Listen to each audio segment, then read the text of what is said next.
We begin the day just hours away now from a royal ritual the UK has not seen in 70 years. On Saturday, inside Westminster Abbey in London, Charles Philip Arthur George Windsor will be crowned King Charles III, a 21st century coronation based on the choreography and covenant that have endured more than 1,000 years. King Charles, along with his Queen Camilla, will tomorrow officially begin a reign into the unknown. The death of Queen Elizabeth last year, after 70 years on the throne, the longest reign in British history. Now, the Queen, she became an icon of stability and continuity. But the people that Charles leads in 2023 are different in many ways compared to the subjects that Elizabeth first greeted back in 1953. A majority of Brits support having a monarch, but Charles, he's not so popular. Changing attitudes and demographics mean that the numbers wanting to mothball the monarchy are growing. We'll discuss that in just a moment, but first, a preview of tomorrow's regal affair. Since becoming king last September, Charles has been busy. His first visit as head of state was to Germany, where he became the first British monarch to address the Bundestag, Germany's parliament. He impressed, not least because half his speech was in German. Sehr geehrter Herr Bundespräsident, sehr geehrte Frau Bundestagspräsidentin. Charles himself has German ancestry. His father, Prince Philip, came from German nobility. And his mother, Queen Elizabeth II, also had German ancestors.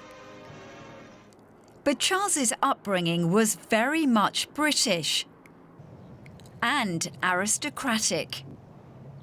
Charles, Prince of Wales. After all, he was born to be king. Now he finally is. He's keen to prove he's doing things his way, while acknowledging the traditional role he's inherited. I shall strive to follow the inspiring example I have been set in upholding constitutional government. He's also trying to tackle some difficult issues. They include cooperating with a study looking into the British monarchy's historic relationship with slavery. As well as King of the UK, Charles is also head of state of 14 Commonwealth countries. Some, like Jamaica, were centres of the British slave trade. Another relationship that remains complicated for the king is with his youngest son, Harry. The prince's controversial autobiography, published earlier this year, documents just how dysfunctional his royal life had become. Much of the book focuses on his traumatic childhood. What seemed like a happy marriage between his parents ended in bitter divorce. A year later, his mother, Princess Diana, was killed in a car crash. At that time, Charles and the royal family were deeply unpopular. The public had not forgiven Charles for having an affair with Camilla Parker Bowles while still married to Diana. But by 2005, Charles and Camilla were officially husband and wife.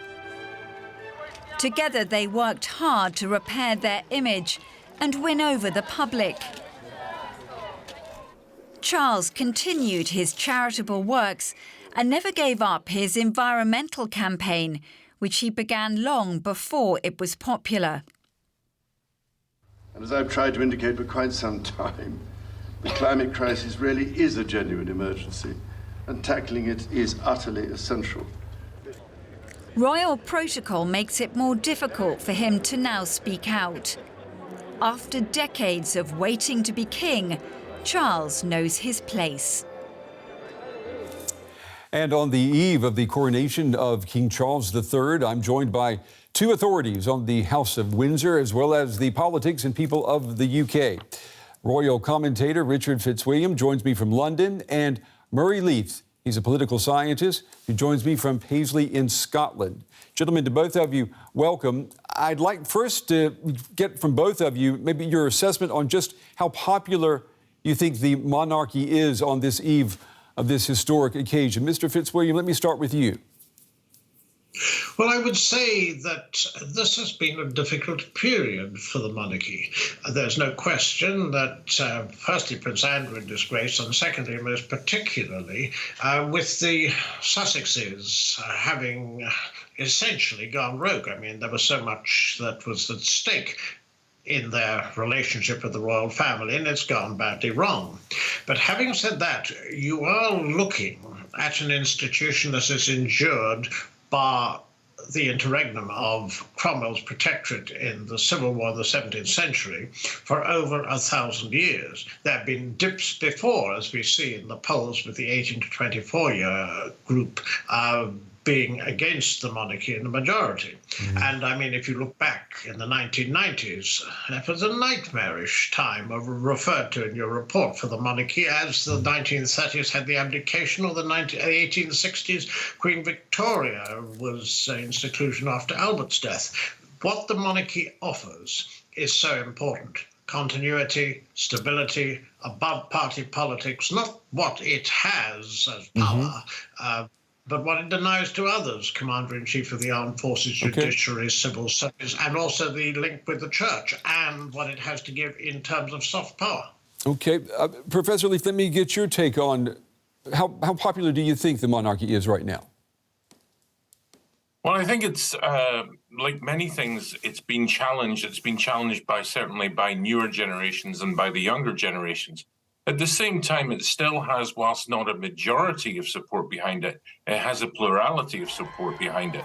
There's about 48%, give or take, that support the monarchy. And there's also a significant number, about 20% of the public, that doesn't have a firm mind one way or the other. And at the end of the day, there's only about 25% on a good day that would want to remove the monarchy and make the United Kingdom a republic. So I think that endurance that Mr. Fitzwilliam talks about is indeed there. Let me ask you too, Professor, what kind of United Kingdom will King Charles III begin ruling over tomorrow? Well, he'll begin ruling over one that's very different, of course, as you pointed out earlier, from the one that his mother was coronated to be queen of. We now have a country where the Welsh have a parliament, the Scottish have a parliament, and not only that, of course, but we're talking about Northern Ireland, where the largest party in the Assembly, if it were sitting, would be one that wants to seek independence. So in many ways, we talk about the United Kingdom, but it's one that is more divergent, is more diverse, and is certainly very different socially, politically, and culturally. And I think that's what King Charles is going to have to deal with over the next few years. Mr. Fitzwilliam, do you agree with that? I mean, would you say that the greatest risks to the King's reign will be changes in public opinion, the British tabloids, or are the biggest risks inside his own family? Well, I think that inside his own family, so far as the Sussexes are concerned, where, as I say, there's been a lot of damage, they do have to decide on a route which is more constructive than just launching bitter attacks on the monarchy, whatever the rights and wrongs of it. Regarding, however, issues that are very significant, such as devolution, I mean, the current mess the Scottish National Party is in won't probably last forever, and one is looking at possible separation seriously in a referendum at some future point, I think. But whether that will happen, and I certainly hope it doesn't, I don't know. So far as Northern Ireland is concerned, indeed, Sinn Féin is the Republican Party and is the largest, and the last poll I saw showed a majority for the Republic because of the change in the demographics there between Protestants and Catholics. But essentially, I think that there is the issue. People talk constantly about change, and the monarchy does reinvent itself. It has this habit whether changing Saxe-Coburg Gotha to Windsor or abolishing primogeniture. You've got an institution that, even if it, for example, after the 1990s, who would have thought that not only the Golden Jubilee, such a success, but Right. decade later, the Diamond Jubilee, it really is quite extraordinary. There's a hold, I think, over the hearts and minds of a great number of British people. There used to be, 10 years ago, there was a poll apparently that puts its support in these around 70%, which was the way I think people saw they saw the Queen as a beacon of service, and also, her broadcast. I heard on the news that COVID being no longer a disease, the way the Queen spoke to her people was quite extraordinary, and their response. Professor Leith, let me just go to you for a second. And you're an expert on Scotland. What are the chances that this United Kingdom will not be so united during the reign of the new king? What are the chances that Scotland will decide to leave? Well, it's already, we had a referendum, as many people will know, back in 2014, and the vote, whilst 55% voted to remain in the UK, was a lot closer than many people thought it would be. There has been a consistent support since for the Scottish National Party, whose avowed aim is independence for Scotland, and they have gained a significant majority of votes, almost 1 out of every 2 votes cast at the last election, and they continue to push for a new referendum on independence. If it was held today, I think the results would be very similar. But of course, there is a strong chance of increasing support for independence. But then there is turmoil. There's always turmoil in politics. There's always turmoil in society. And just like the royal family's popularity rises and wanes, so do political parties. But there is certainly more of a chance of an independent Scotland than there was way back when the Queen was coronated. Nobody would have thought twice about that back in the 1950s. And nowadays it's something we think about pretty much on a regular basis. So it's certainly something that could occur. And moving forward, Professor, when you look at the demographic numbers, that younger people are not as supportive of the monarchy as the older generations are. How likely is it that we could see a successful Republican movement in the UK, possibly the end of the monarchy? Well, I think that's probably a bit further away than the possibility of an independent Scotland, certainly. But at the same time, you're absolutely right. There is a significant age gap in terms of support for the monarchy. And the over 55s are much greater in support than the under 25s. Now, people's attitudes change as they get older, and people do tend to become slightly more conservative with a small c.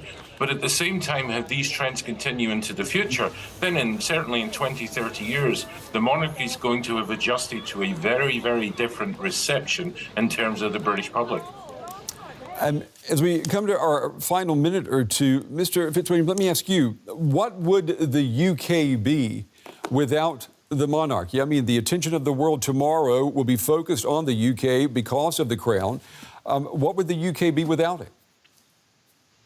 I think that it would be much poorer. I do think that the issue that you mentioned about attention, where you've got 203 governments represented, apparently, it's quite extraordinary. The use of soft power that goes with the monarchy, the Commonwealth, the headship, it isn't automatic, but if you had some other way of being the head of 56 sovereign nations, you would perhaps either, if it was rotating, you could have a dictatorship, or you could have a bureaucrat, which wouldn't have the same cachet.